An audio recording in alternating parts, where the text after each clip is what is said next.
back. Dave Matthews Band jokes tonight. Finally my iPod gets some representation of material, man.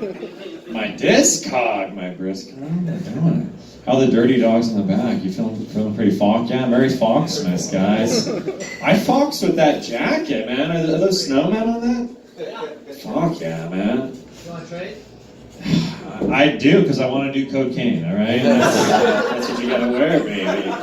This is a pretty cocaine-y jacket, too. That's not dandruff, folks, all right? Boy, oh boy. On deck, we have Tim Hamlin, ladies and gentlemen.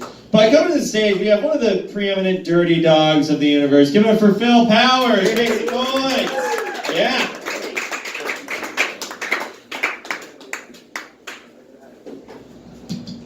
How do? My name's Phil Powers, but you can just call me the old man.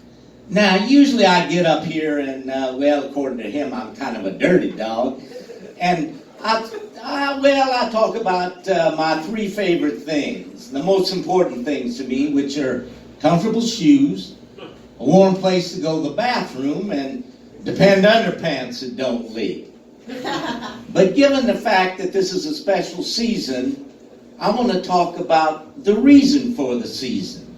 Now, long time ago, even before I was born, Caesar Augustus decided that he was going to do a census for the whole world. And all these people had to go to the place where their family was from in order to register. And there was a young woman named Mary and her husband named Joseph. And they had to walk 100 miles in order to register. Now, Mary was with child and it was due real soon. And so Joseph, he got himself a little donkey and put Mary on that donkey, and they started a-walking and a-walking. And the roads was bad. I mean, really and honestly, they was worse than the I-5. So anyhow, they got there, finally they got to Bethlehem, and the place was jammed. I mean, there wasn't a room to be had. And finally, a nice innkeeper said, okay, you can stay in the stable. Now, you got to understand something here, that that night, magic happened, kind of, and a little baby was born, and Mary placed him in a manger and wrapped him in swaddling clothes.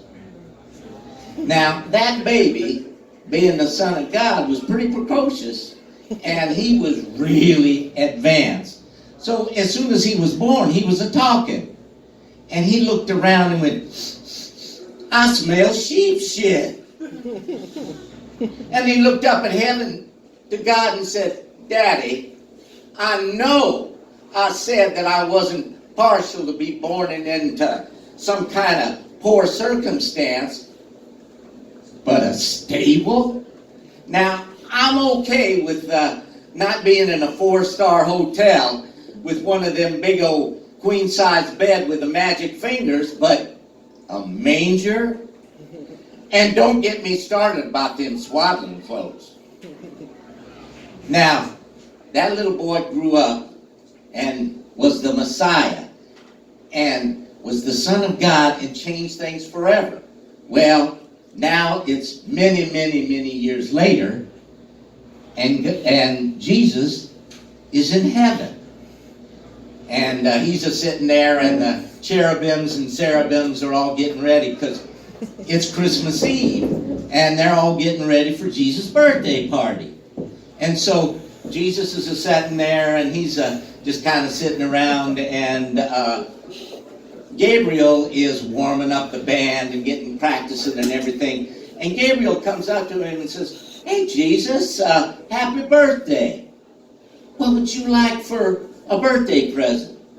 And Jesus looks at him and says, Gabriel, what I'd like is what I've always wanted, but was never able to get. And Gabriel says, well, what's that?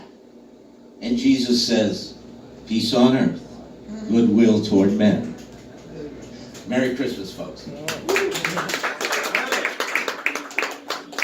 Phil Powers, you guys. Keep it going. The story of Christmas. All right.